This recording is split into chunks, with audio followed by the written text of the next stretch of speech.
ध्रुव जी सौतेली माँ के बचनों से दुखित होकर के अपने माँ के पास गए। बोला, माँ ने, छोटी माँ ने ऐसी ऐसी बात कही। माँ ने कहा कि जाओ, एक परमपिता है जिसके गोद में बैठोगे तो कभी जीवन में उतर नहीं सकते, और एक तुम्हारे ये पिता है कि मरने के बाद में भूतपूर्व लग जाएगा। इस पिता के गोद से उतर जाओगे जिन्होंने जन्म दिया, जो तुम्हारे जन्म के बाप हैं, ये मरने के बाद में भूतपूर्व लग जाएगा। लेकिन एक जगत के पिता है जिनके मरने के बाद में भूतपूर्व नहीं लग सकता, कभी नहीं। एक बार गोद में बैठ गए तो उतरना भी नहीं है। पूछा कहाँ मिलेंगे? मधुबन में। चल दिए मधुबन में ध्रुव जी, 5 साल के बालक। और जब मधुबन में पहुंचे हैं, नारद जी रास्ते में मिले हैं। नारद जी ने कहा, बेटा वन में जा रहे हो, शेर भालू चट कर जाएंगे, 5 साल के हो, लौट जाओ। क्षत्रिय बालक था, सौतेली माँ की वाणी की वान ने कलेजा को छलनी कर दिया था, और बोला वापस नहीं जाएंगे। नारद जी समझ गए दृढ़ संकल्प है।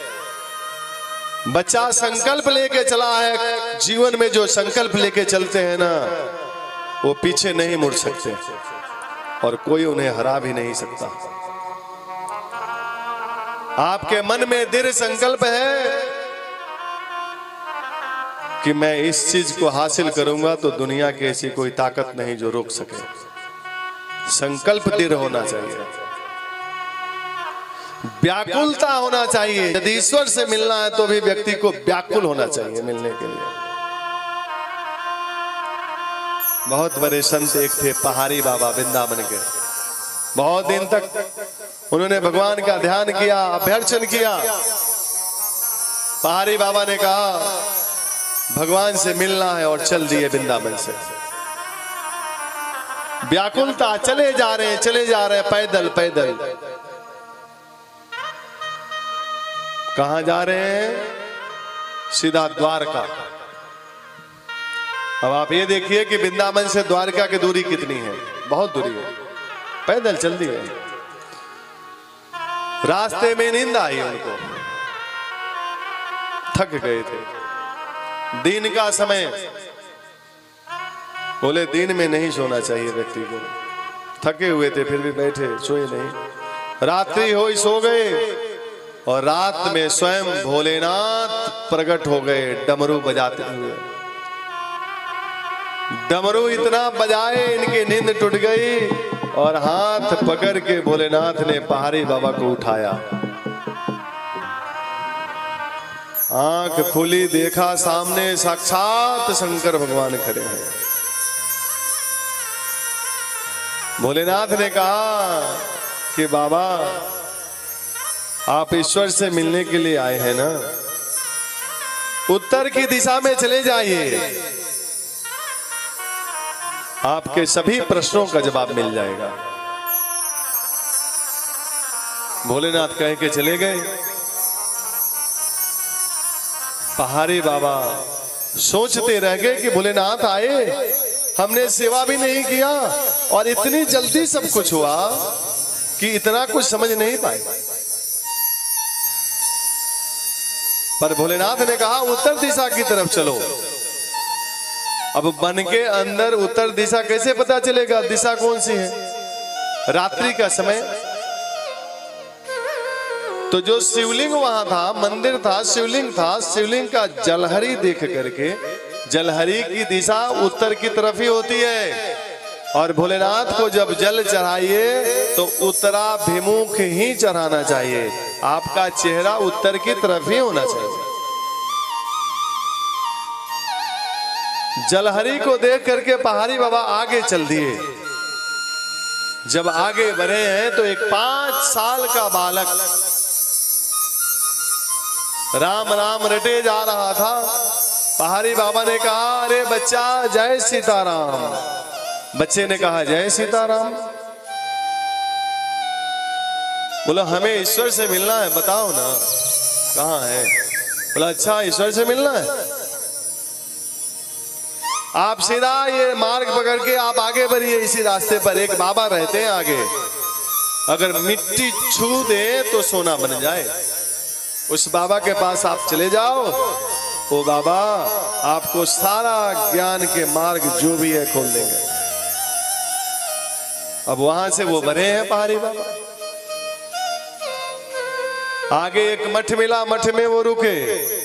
मठ में बाबा को प्रणाम किया, और जैसे प्रणाम किया उस बाबा ने कहा तुम वृंदावन से आए हो पहाड़ी, ईश्वर से मिलना है, तुम्हारे पास बहुत सारा प्रश्न है। तुम्हें भोलेनाथ भी मिले वन में रात्रि में मंदिर के पास, और जो 5 साल का बालक तुम्हें मिला ना, वो कोई और नहीं, वो सनत कुमार थे, सनकादिक ऋषियों के 4 भाइयों में से एक भाई। और तुमने उन्हें प्रणाम भी नहीं किया चरण पकड़ के।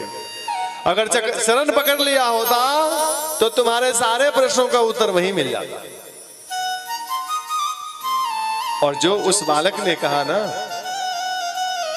कि आगे जाओ एक बाबा मिलेंगे, मिट्टी छू देंगे तो सोना बन जाएगा, वो बाबा मैं हूं। अब बताओ तुम्हें क्या चाहिए, कौन से प्रश्न हैं तुम्हारे? जीवन के जितने प्रश्न हैं सबके उत्तर हम देंगे। पहले जाओ स्नान करके आओ सरोवर से। पहाड़ी बाबा गए, स्नान करके आए, और उस बाबा ने क्या दिया, उस मठ के बाबा ने पहाड़ी बाबा को क्या दिया? जब पहाड़ी बाबा वापस लौट के वृंदावन आए तो ये बात उन्होंने किसी को नहीं बताया।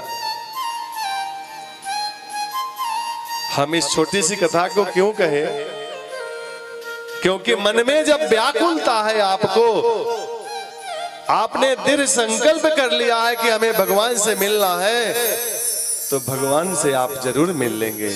बस आपका संकल्प दृढ़ होना चाहिए। आज भी भगवान के दर्शन लोगों को होते हैं, पर भगवान का दर्शन यदि एक बार हो जाए तो उसे बताना नहीं चाहिए किसी को कैसे हुआ। पर भगवान का दर्शन करना कोई बहुत बड़ा मुश्किल काम नहीं है।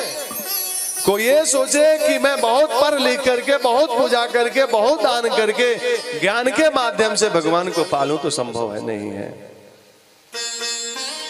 भगवान से मिलने के लिए भगवान से प्रेम होना आवश्यक है। प्रेम होना आवश्यक है। ध्रुव जी के मन में दृढ़ संकल्प था कि भगवान से मिलूंगा। नारद जी ने मंत्र दे दिया और उसी मंत्र का जाप उन्होंने किया। ओम नमो भगवते वासुदेवाय, यही मंत्र दिया था। ये भागवत जी का 12 अक्षर मंत्र है, 12 अक्षरों वाला। और दीक्षा, मंत्र दीक्षा 5 साल की आयु में नारद जी से ध्रुव जी ने ले लिया। ये मंत्र दीक्षा मंत्र है, ये नारद जी का दिया हुआ दीक्षा मंत्र है। ये 5 साल के बालक ने दीक्षा ले लिया। आज लोग 50-50 साल के हो जाते हैं, दीक्षा नहीं लेते। मंत्र दीक्षा कब लेंगे? जब बिटिया का विवाह करना हो, कन्यादान अब करना है, तो मंत्र दीक्षा ले लेंगे।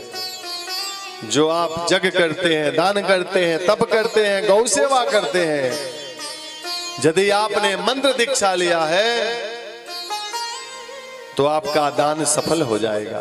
आपका दान का पुण्य पूर्ण रूप से मिलेगा। यदि आप वैष्णव हैं, कृष्ण प्रेमी हैं, तो कृष्ण के भक्तों से दीक्षा लेनी चाहिए, जो कृष्ण को बहुत मानता है। यदि आप शिव को मानते हैं तो जो शिव का उपासक है, शिव को कथा सुनाने वाला है, उससे दीक्षा लेनी चाहिए। पर दीक्षा लो, दीक्षा ज्ञानी पुरुष से लेना चाहिए कि कभी हमारी जीवन की नौका डगमगाए, कहीं कोई ऐसी जीवन में स्थिति आ जाए कि समझ में ना आए क्या करें, तो गुरु के पास जाएं। और गुरु गृह गयऊ तुरंत महिपाला। गुरु तो महिपाल होते हैं। ऐसा नहीं कि गुरु किसी ऐसे को बना दिया कि उससे दर्शन करना ही मुश्किल हो जाए, मिलना ही मुश्किल हो जाए। कोई प्रश्न करो तो जल्दी प्रश्न करो और हटो, यहाँ इतना समय नहीं है प्रश्न करने की, मिलने का समय ही नहीं है। फोन करो तो उठाएंगे नहीं, कोई और ही फोन उठाएगा, जाओ तो मिल ही नहीं सकते। ऐसे गुरु बना के क्या करोगे? गुरु वो हो जिससे आप बात कर सको, थोड़ी सी अपने दुख कह सको, कभी मिल सको, या तो वो आपके घर आ सके, आपके घर ना आ सके तो आप उनके घर जा सको, और जाओ तो मिल लो। ऐसा गुरु होना चाहिए। गुरु शास्त्रों को जानने वाला हो, धर्म क्या है, धर्म कर्म का ठीक तरह से विवेचन करने की बुद्धि हो। चले हैं ध्रुव जी।